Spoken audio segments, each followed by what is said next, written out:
Kali ini di Happy Hours bareng saya Gung Jack Holiday yang akan menemani Anda Foxian sambil kita ngobrol-ngobrol di sini dengan bintang tamu kita dari Kejaksaan Negeri Denpasar ya.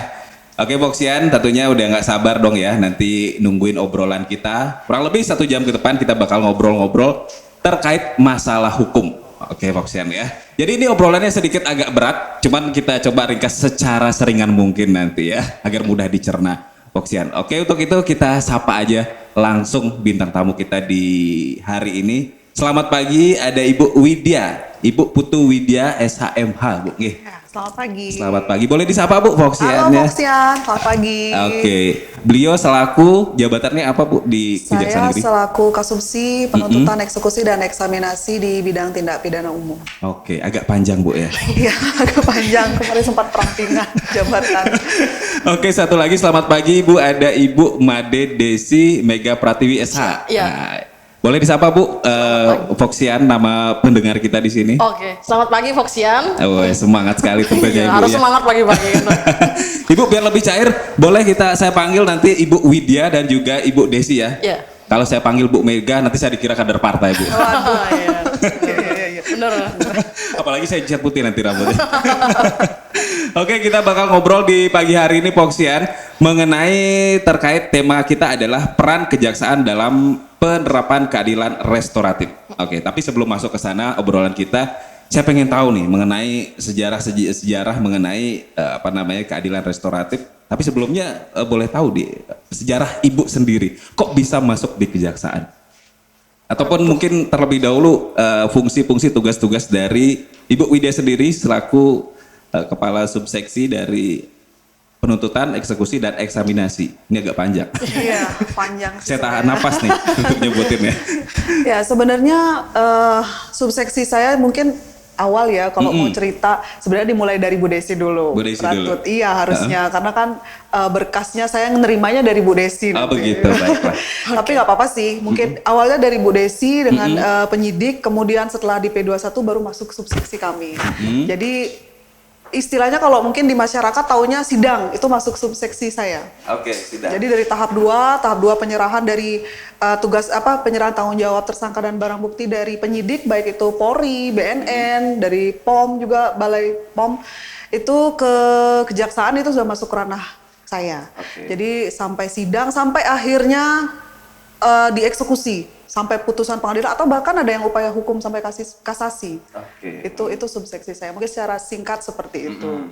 Oke, selanjutnya mungkin dari Ibu Desi mengenai tugas-tugas dari subseksi. Subseksi saya. Ya. Saya lebih pendek daripada Mbak Widya namanya, jadi mungkin lebih bisa diingat. Ya.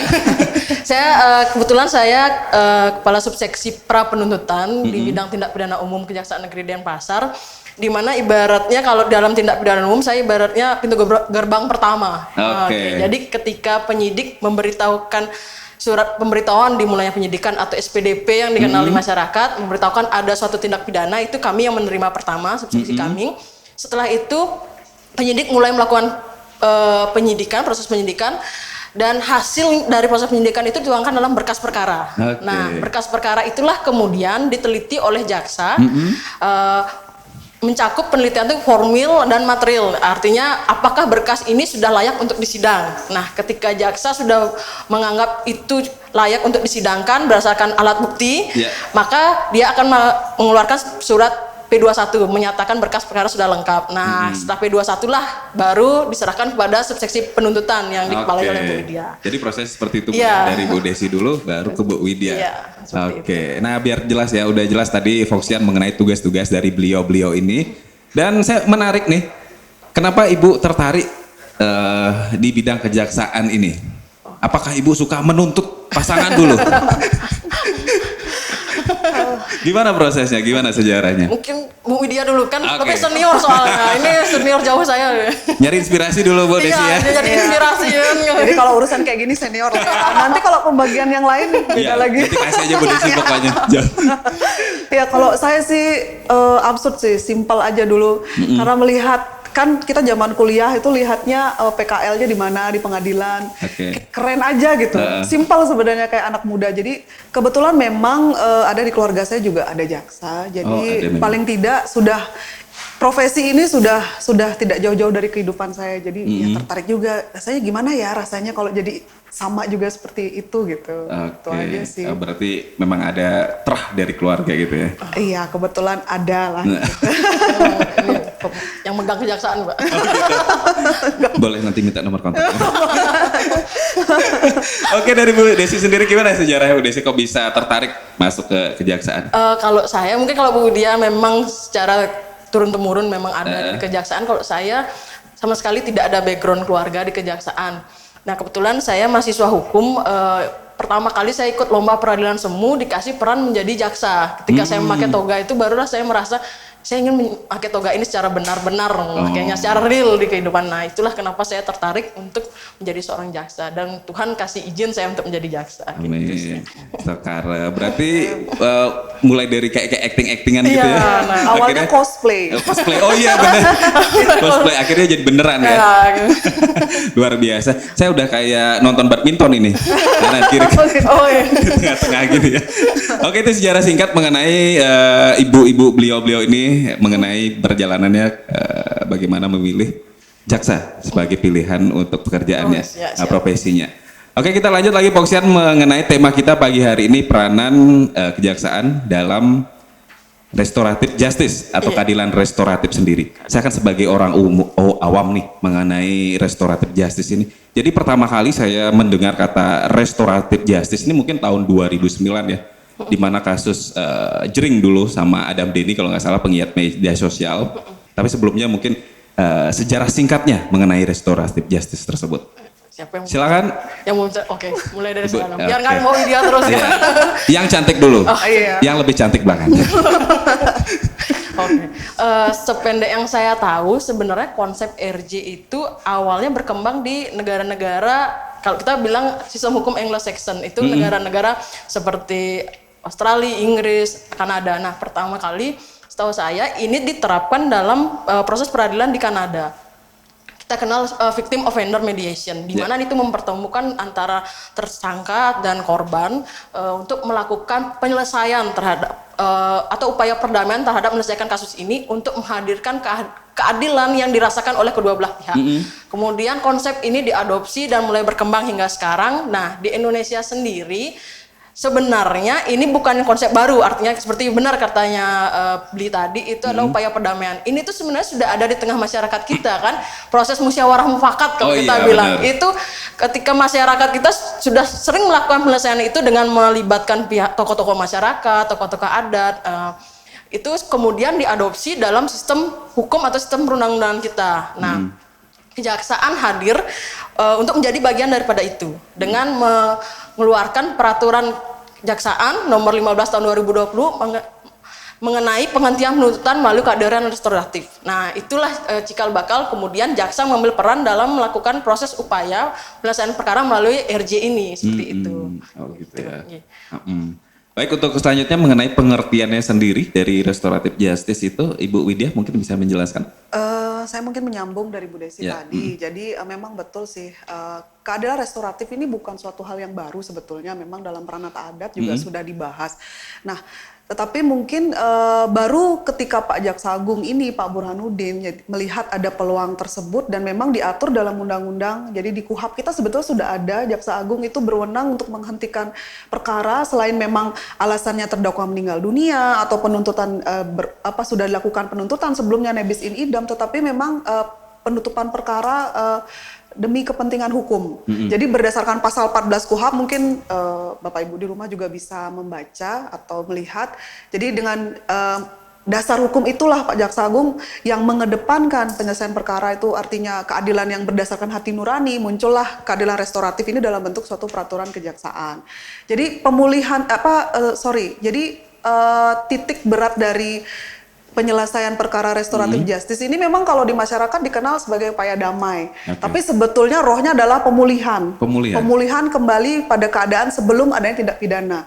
Jadi tidak ditekankan kepada korban saja, tidak ditekankan kepada terdakwa saja, tetapi kepada efek masyarakat, respon positif masyarakat itu penting. Berarti semua pihak yang terkait di situ Iya, ya? harus. Jadi seperti itulah makanya upaya damai, artinya kalau masyarakat taunya memang oh ini upaya damai, tapi sebetulnya ada rentetan proses setelah upaya damai itu. Ketika upaya damai, kami akan melakukan gelar perkara sehingga pimpinan akan memberikan penilaian apakah oke, ada respon, tapi apakah betul-betul sampai nggak tujuan restoratif justice ini? Ketika betul-betul dirasakan ada manfaatnya, kemudian disetujui oleh pimpinan, maka keluarlah surat ketetapan. Itu baru sah namanya restoratif. Jadi nggak sekedar damai di awal lalu selesai, nggak gitu. Enggak gitu, masih ada tahapan-tahapan, proses-proses seperti ada gelar perkara seperti itu. Oke, untuk syarat-syaratnya sendiri mengenai restoratif justice ini, ada nggak sih syarat-syarat sendiri? Kalau syarat sih jelas dalam Perja 15 itu syaratnya mungkin koreksi saya kalau saya lupa ingat ditambahkan ya. nanti oleh Bu Desi. Sambil lirik-lirik nih tadi. Jadi ancaman pidana tidak lebih dari 5 tahun, kemudian atau denda ya. Ancaman pidananya berupa denda atau pidana penjara yang tidak lebih dari 5 tahun. Kemudian kerugian yang timbul atau akibat yang ditimbulkan itu tidak lebih dari 5 juta. Itu ya Bu Desi ya. Terus apa lagi Bu Desi? Satu lagi di tersangka ini baru pertama kali melakukan tindak Baru pidana. pertama kali. Berarti yang kedua aja nggak bisa. Oh tidak ada maaf lagi kalau yang kedua kan gitu. Tapi kalau gini misalkan pertama kali, yang kedua itu melakukan bukan karena memang niatannya ataupun memang tidak ada niat jahat, kelalaian semata. Apakah itu bisa berlaku untuk syarat tersebut di tindak kan pertama kali melakukan kejahatan, kemudian yang kedua kalinya misalkan dia anggaplah analoginya seseorang naik motor kemudian dia tidak sengaja menghilangkan nyawa seseorang dan itu tidak ada niatan jahat. Apakah berlaku kaku untuk peraturan tersebut atau syarat tersebut? Mungkin jadi ketika syarat RJ tadi ditanyakan, syarat yang mutlak yang harus diterapkan adalah tersangka baru pertama kali melakukan tindak pidana. Namun seperti yang tadi ditanyakan, ketika yang kedua ini bersifatnya kelalaian, kan kita juga sebagai penegak hukum melihat apakah kelalaian ini sejauh mana mempengaruhi perbuatan terdakwa, dan itu kita pada saat tetap diproses sidangnya, tapi hal itu kita pertimbangkan dalam hal-hal yang memberatkan dan meringankan. Jadi penegak hukum ini tidak semata langsung menerapkan kamu bersalah, iya, tapi kita juga mempertimbangkan hal tersebut sebagai unsur yang meringankan atau memberatkan perbuatan terdakwa gitu. Jadi nggak semata-mata seperti itu. Memang proses IRJ tidak bisa dilakukan karena ini yang kedua, namun kita tidak menutup kemungkinan bahwa itu bisa menjadi alasan untuk melakukan penuntutan. Karena kan seperti Pak Jaksa Agung bilang, keadilan itu tidak ada dalam buku, tapi dalam hati nurani. Seperti itu. Oke, jadi ada catatan-catatan nanti, catatan khusus ya. Oke, untuk tahapannya sendiri, Bu Widya dan juga Bu Desi, gimana sih proses tahapannya sampai ke proses RJ? Mungkin saya orang awam mengenai hukum dan juga mungkin Fauzian yang ada yang awam terhadap hukum. Gimana prosesnya dari mungkin pelaporan masyarakat? Bisa dijelaskan untuk prosesnya? Kalau proses pelaporan saya pikir sama dengan perkara lainnya. Jadi memang harus ada laporan polisi, terus surat perintah penyidikan, ada berkas perkara. Intinya dari penyidik sudah selesai, kemudian sudah dinyatakan lengkap oleh jaksa, baru kemudian diserahkan tanggung jawab barang bukti dan tersangka kepada kami jaksa. Baru disitulah muncul peran jaksa. Jadi proses penyelesaian perkara melalui restoratif justice ini dimulai ketika sudah ada penyerahan dari penyidik ke kami.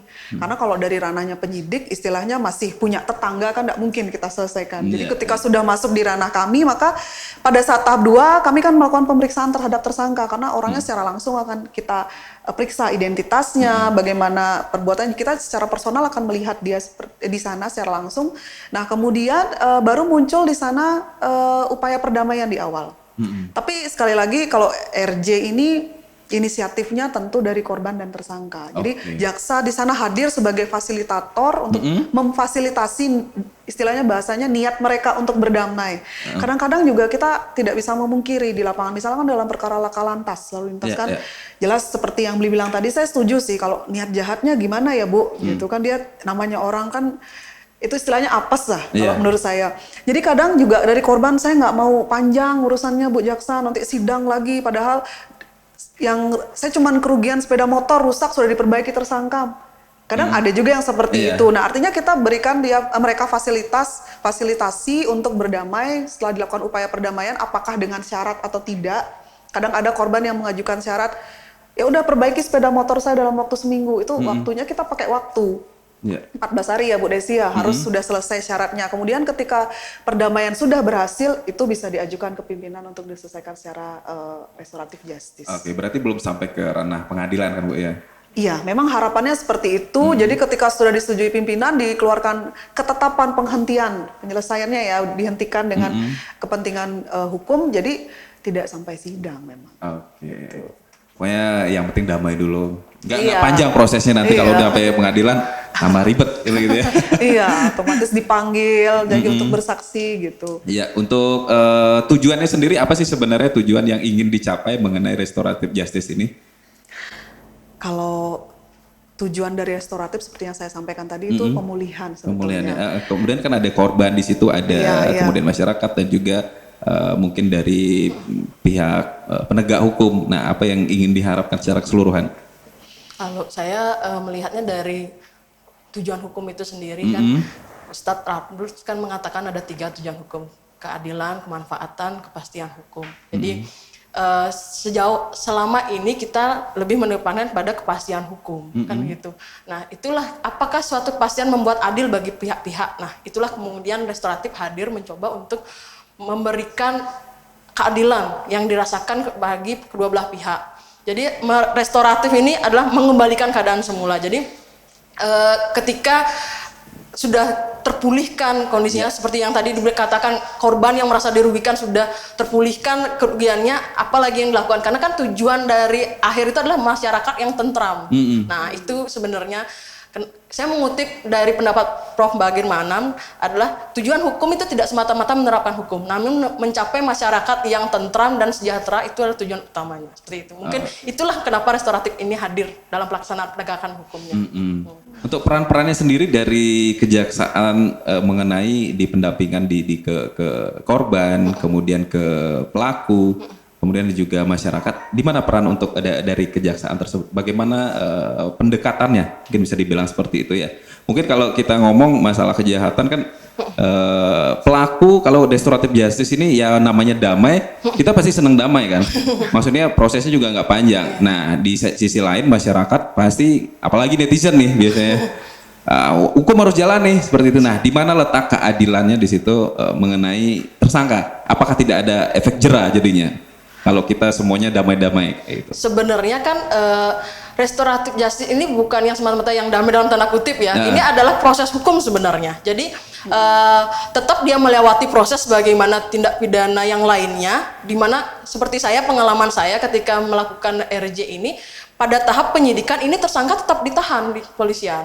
Nah, lalu masuklah seperti tadi Bu Widya ceritakan melalui proses pelimpahan dari penyidik ke kami atau tahap 2 lah istilahnya yang biasa kita lakukan, penyerahan tersangka dan barang bukti. Nah, pada proses itulah baru kami masuk.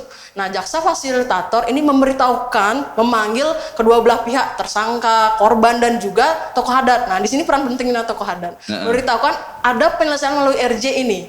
Tapi kami melihat dulu apakah memenuhi syarat. Nah, ketika memenuhi syarat kami memberitahukan. Lalu ada inisiatif dari korban. Ketika ada tahu, oh ternyata ada proses ini loh. Nah, jadi korban itu menyatakan kami mau melakukan proses itu, baik kami akan fasilitasi.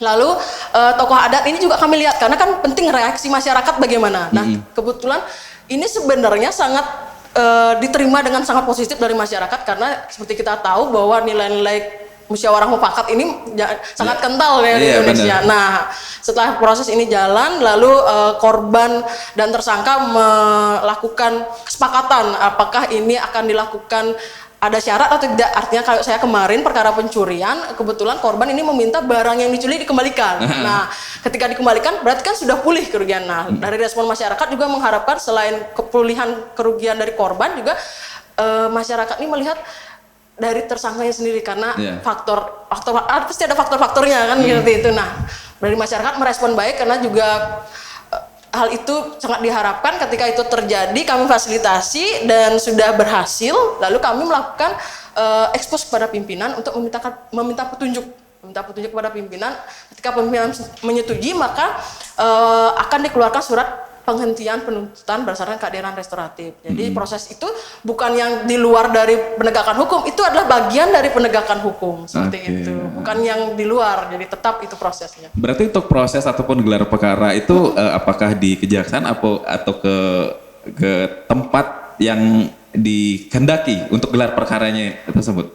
Gelar perkara tetap dengan pimpinan, namun proses perdamaian kebetulan kami punya 43 rumah RJ yang sudah tersebar di seluruh desa di Kota Denpasar. Nah, itu bisa dilakukan di tempat di mana tindak pidana itu dilakukan. Jadi karena sudah semua desa mempunyai itu dan kepala desa sudah menyambut baik, jadi mereka bisa memfasilitasi dan kan lebih dekat dengan masyarakat kita ketahuan dan itunya. Itulah tujuan kami sehingga RJ ini bisa dirasakan oleh semua lapisan masyarakat seperti itu. Jadi sesuai domisili masing-masing, di situ ada rumah restoratif justice gitu.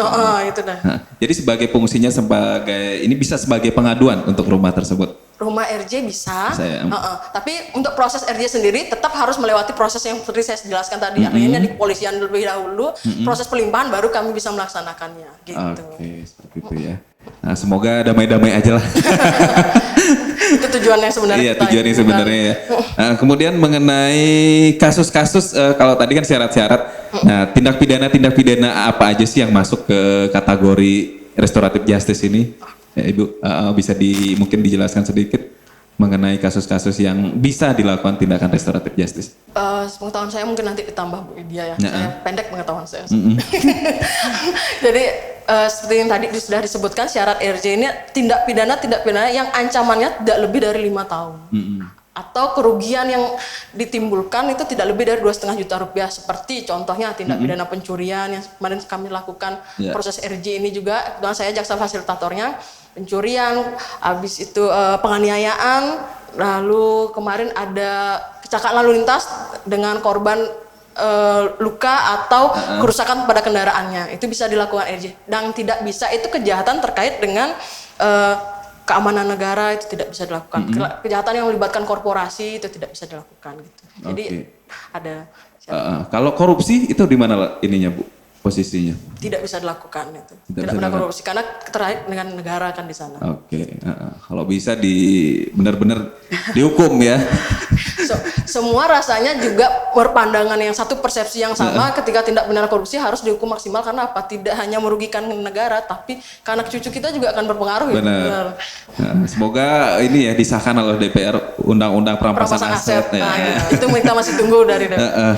Iya, jadi ini dalam proses perjalanan ini ada nggak sih hal-hal yang mungkin menarik dari proses RJ ini dari Bu Widya ataupun Bu Desi sendiri? Ada nggak pengalaman atau kasus-kasus tertentu yang mungkin alot sekali seperti itu? Kalau sejauh ini sih belum ada sih memang, karena biasanya inisiatif itu karena kan kita sudah juga dari kejaksaan itu tidak sosialisasinya juga sudah sering, jadi masyarakat juga khususnya di Bali ini saya rasa sudah teredukasi tentang hal itu, apalagi ada rumah RJ yang di setiap desa. Jadi biasanya malah yang datang itu kalau pengalaman saya korban. Jadi memang tidak ingin, saya ini kerja Bu Jaksa, saya nggak mau lagi dipanggil sidang. Kan udah selesai. Kadang-kadang seperti itu masyarakat, terutama yang sibuk istilahnya. Kemarin kalau Bu Desi kan ada yang pegawai bank ya kalau nggak salah ya korbannya. Susah juga kan, kita juga mengerti kan, karena kan kami juga dalam institusi juga paham mengenai jam kerja. Artinya dengan adanya RJ ini ya kami harapkan juga memang tujuan pemulihannya tercapai, terutama untuk korban berupa penyembuhan, pemulihan kepada tersangka juga, bahwa dia ini betul sekali kata Bu Desi tadi, ini adalah merupakan suatu proses hukum juga, tetapi di sisi lain dia juga adanya dia permintaan maaf dia itu merupakan ciri pintu gerbang untuk kita bisa melihat apakah dia nanti akan berubah atau tidak. Ini kesempatan untuk berubah lah istilahnya. Kalau yang pertama, makanya tadi tegas sekali pimpinan harus pertama kali. Kalau udah yang kedua, saya rasa waduh ini sudah kita bisa sanksi dia akan berubah atau tidak gitu.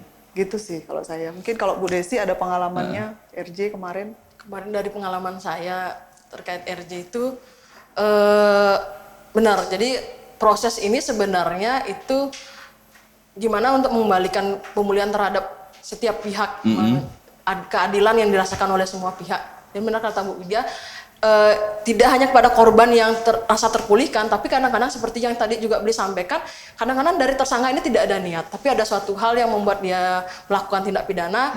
Nah, itu ada kesempatan berubah yang diberikan. Nah, apakah dia mau merubah diri ketika ada proses ini? Tentunya itu sangat juga sebagai bentuk kami secara humanis melakukan penegakan hukum pada tersangka.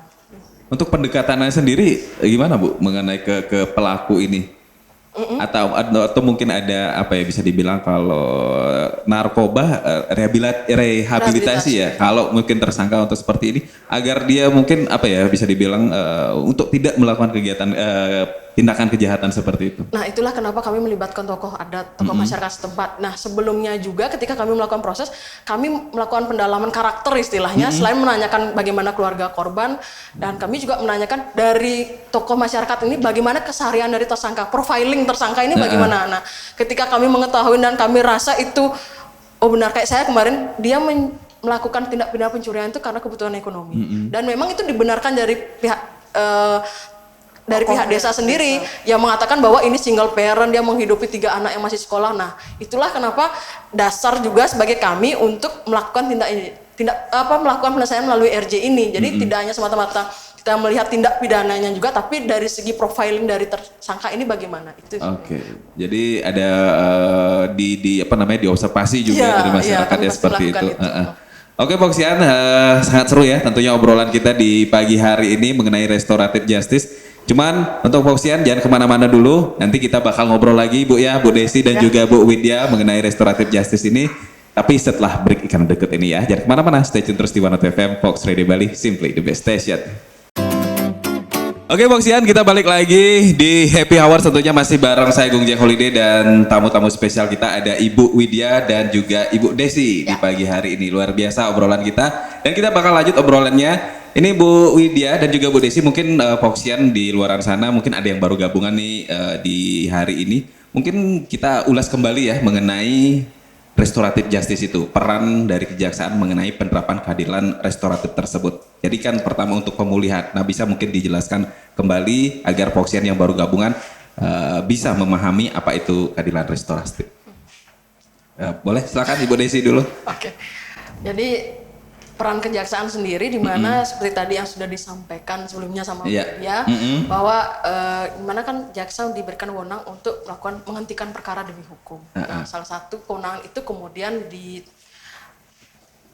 diterapkan atau dijawantahkan dalam proses RJ ini, di mana kejaksaan melakukan penghentian penuntutan berdasarkan keadilan restoratif dengan melibatkan tersangka, korban, dan juga melibatkan tokoh masyarakat, tokoh adat.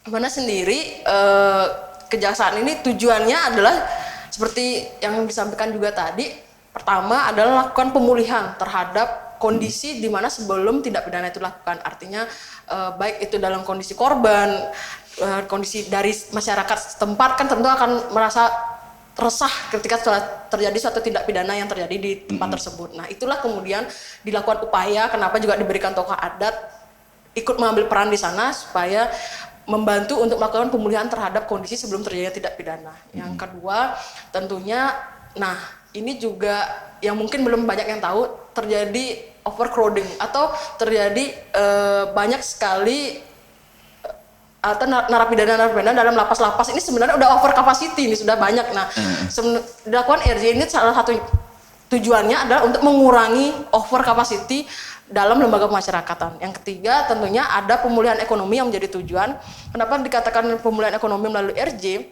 Karena dalam penyelesaian perkara tentu budget atau anggaran itu lumayan besar. Nah, ketika proses RJ dilakukan itu tentunya bisa memangkas atau mengurangi beban negara terhadap proses penyelesaian perkara. Itu sebenarnya tujuan dari jaksa mengambil peran dalam menyelesaikan perkara melalui restoratif justice. Berarti bukan hanya untuk pelaku ataupun korban sendiri, bukan untuk masyarakat, tapi untuk pemerintah juga untuk mengurangi cost untuk mengenai penyelesaian perkara tersebut. Nah seperti itu ya untuk ini. Kalau saya boleh tahu mengenai restoratif justice ini kan memang sudah bisa dibilang seperti Ibu Desi bilang melekat di bangsa ini. Emang musyawarah mufakat dari dulu. Bahkan di Pancasila kan sila keempat musyawarah mufakat tertuang di situ. Nah ini untuk di pengadilan sendiri, di kejaksaan sendiri, kapan dimulai diterapkan restoratif justice ini? Kalau restoratif justice itu sesuai dengan peraturan Jaksa Agung tahun 2020 sudah dilaksanakan di tahun itu juga. Denpasar waktu itu sudah melaksanakan perkara, yakni perkara penganiayaan. Jadi begitu keluar instruksi atau peraturan dari Pak Jaksa Agung, maka segera dilaksanakan. Saat itu perintah beliau seperti itu, sehingga dengan adanya suatu regulasi, maka yang dulunya tertuang dalam KUHAP, artinya Jaksa Agung berwenang melakukan penutupan perkara demi kepentingan hukum. Artinya dengan adanya Perja ini kan sehingga menjadi real gitu, regulasinya apa, sehingga kami di daerah pun menjadi real, oh syarat-syaratnya ini, kemudian tindak pidana yang seperti apa yang boleh dan tidak. Jadi menjadi lebih jelas. Ketika keluar regulasi, kami ya tidak ada alasan, laksanakan langsung. Oke. Sehingga akan menyentuh ke masyarakatnya juga cepat gitu. Artinya gimana ya? Seperti yang disampaikan oleh Bu Desi tadi, memang kalau dari segi masyarakat kan melihatnya, oh ini damai, terus di masyarakat menjadi terpulihkan. Tetapi ya betul, memang kalau dalam skup besar kita melihat lebih ke belakang lagi, ya sebenarnya permasalahan over capacity ini sudah lama. Jadi rutan, lapas semua. Dan itulah yang dilihat oleh Pak Jaksa Agung, oh dengan adanya KUHAP ini kita sudah ada payung hukum langsung bahwa jaksa itu berwenang, Jaksa Agung berwenang, jadi jaksa disubstitusikan ya kepada jaksa-jaksa di jajaran di daerahnya, di daerah masing-masing untuk menyelesaikan dengan pendekatan, dengan restoratif justice gitu. Oke. Jadi untuk sementara di Denpasar sendiri, di pengadilan di Denpasar sudah berapa kasus kira-kira yang sudah terselesaikan oleh restoratif justice ini?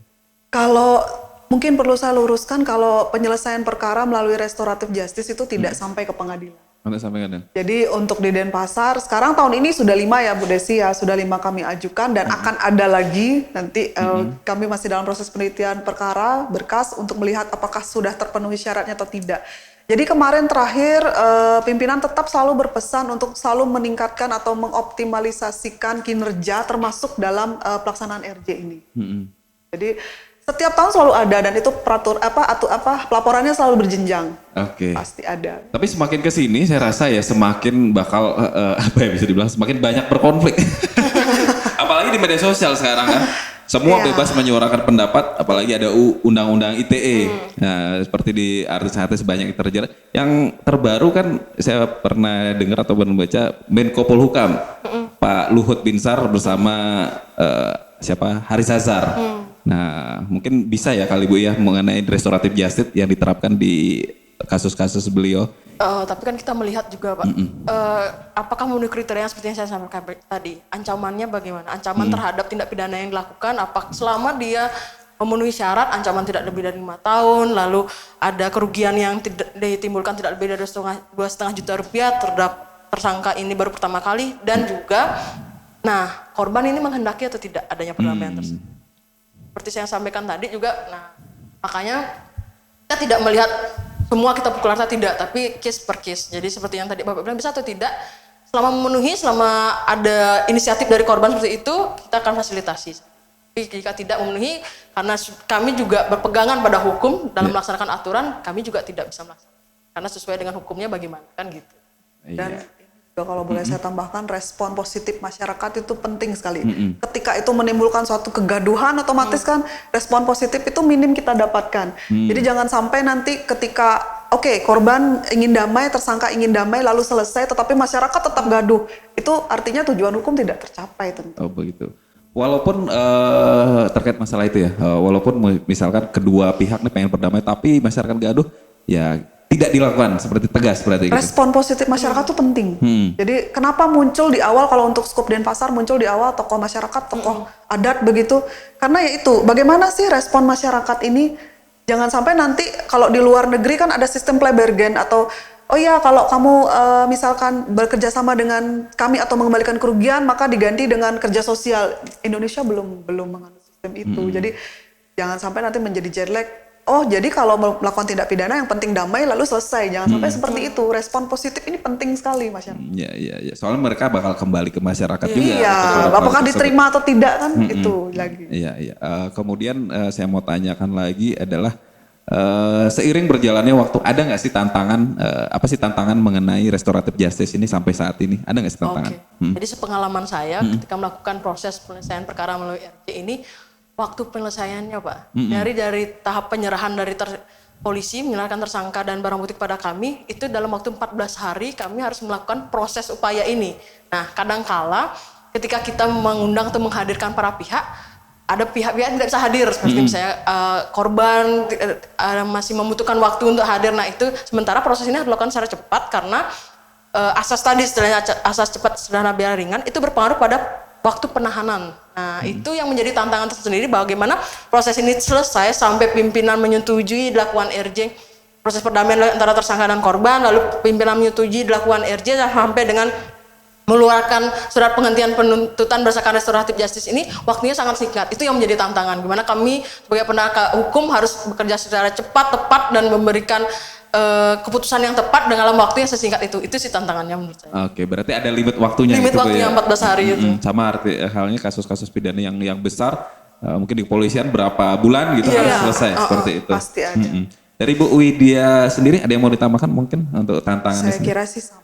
Ya, karena memang limit waktu ini kan 14 hari harus sudah clear begitu. Ini akhirnya dibawa kemana nasibnya orang, bahasanya begitu kan. Jadi apakah diselesaikan atau tidak? Kalau memang tidak dibawa ke meja persidangan, nanti ketika sampai di persidangan, artinya korban ternyata muncul di sana, ya udah deh saya damai aja misalkan. Tetap kami akomodir, tetapi tidak lagi dalam proses penyelesaian RJ, tetapi dipertimbangkan dalam tuntutan. Oke. Artinya tetap kita upayakan. Maksudnya ketika ada damai, misalkan semua proses silakan aja berdamai dengan inisiatif dari korban dan tersangka, tetapi nanti ranahnya berbeda. Kalau sudah di persidangan ya kita pertimbangkan dalam hal-hal yang meringankan. Oke. Nah, jadi kalau udah masuk persidangan, udah restoratif justice udah gak bisa berlaku, cuman ada catatan kecil untuk meringankan seperti itu, Bu ya. Oke, untuk Foxian semoga tercerahkan ya di hari ini mengenai penjelasan dari Ibu Widya dan juga Ibu Desi tadi. Dan mungkin Foxian biar tahu nih Bu Widya dan Bu Desi kira-kira kalau mau konsultasi ataupun mau melapor terkait restoratif justice ini kemana kira-kira bisa? Ada media sosial atau mungkin rumah restoratif justice itu alamatnya bisa? Ratu media sosial kita. Kalau media tahu aja. Ya kalau sosial media di website kami ada call centernya juga, kemudian ada Instagramnya juga Kejari Denpasar, kemudian kalau mau datang dengan senang hati, kami punya tugas pokok dan fungsi di Perdata, ada pelayanan hukum, kami dengan senang hati dan itu free. Jadi kalau masyarakat silakan datang untuk berkonsultasi apa saja. Jadi kami akan berusaha memberikan masalah hukum ya, berkonsultasi masalah hukum bukan masalah rumah tangga. Otomatis lah. Kalau masalah rumah tangga nanti beda lagi kan. Kalau anak muda kan percintaan. Asik, iya. Ya yang tua boleh minggir. Bisa ya konsultasi itu secara gratis atau bisa menghubungi website yang diberitakan oleh Ibu Widya tadi. Nah mungkin harapan-harapannya ataupun pesan-pesan yang disampaikan dari Ibu Widya dan juga Bu Desi dari Kejaksaan untuk Foxian sendiri apa nih? Dari Bu Desi dulu silakan. Mungkin kalau saya terkait dengan diskusi kita yang sudah panjang lebar ini, saya harapkan ketika masyarakat mendengar ini, masyarakat menjadi mengetahui dan merespon dengan baik. Lalu ketika ada yang perlu ditanyakan atau ada yang ingin lebih tercerahkan lagi, kami dengan tangan terbuka akan menyambut ketika masyarakat atau Foxian datang ke kami untuk menanyakan terkait RJ tersebut. Ya untuk Foxian yang pengen nanya-nanya langsung ke Bu Desi ya, asik ke orangnya. Nggak usah takut ya. Kemudian dari Bu Widya sendiri, silakan ada yang disampaikan. Hal-hal yang ingin saya sampaikan mungkin dengan adanya istilahnya ya, apa ya saya bilang, program dari Pak Jaksa Agung ya. Memang ini pertama kalinya. Jadi mengejawantahkan KUHP ke dalam suatu peraturan dan diharapkan dapat menyentuh langsung ke masyarakat. Jadi saya harapkan dengan adanya diskusi kita pagi ini bisa memberikan suatu edukasi kepada masyarakat, nanti pada akhirnya akan bisa mencapai tujuannya itu sendiri, yaitu pemulihan, keadilan, kemanfaatan, kepastian, dan pada akhirnya seperti yang tadi saya sampaikan, pada skup besar kepada negara nanti dan memajukan perekonomian pada intinya. Iya. Seperti yang kita lakukan sekarang ini bagian dari sosialisasi. Nah selain seperti ini apa sosialisasi lainnya Bu? Kalau sosialisasi kegiatan-kegiatannya banyak, ada Jaksa masuk sekolah, Ngaya Banjar. Kami punya banyak tempat-tempat untuk bersosialisasi. Jadi kalaupun tidak dalam judul RJ, tetapi kami akan selipkan bahasa atau topik-topik RJ ini, karena ini betul-betul menjadi fokus utama dari pimpinan saat ini. Bagaimana program dari pimpinan semua untuk mendukung kebijakan pemerintah akan menyentuh ke masyarakat langsung.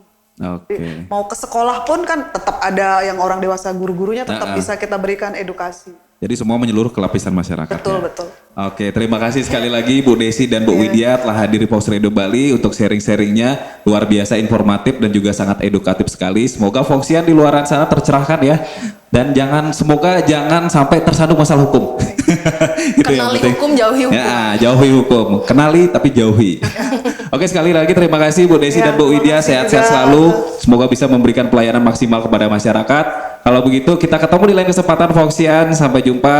Bung Jack Holiday pamit undur diri. Keep smart, stay humble, and always grateful. Bye.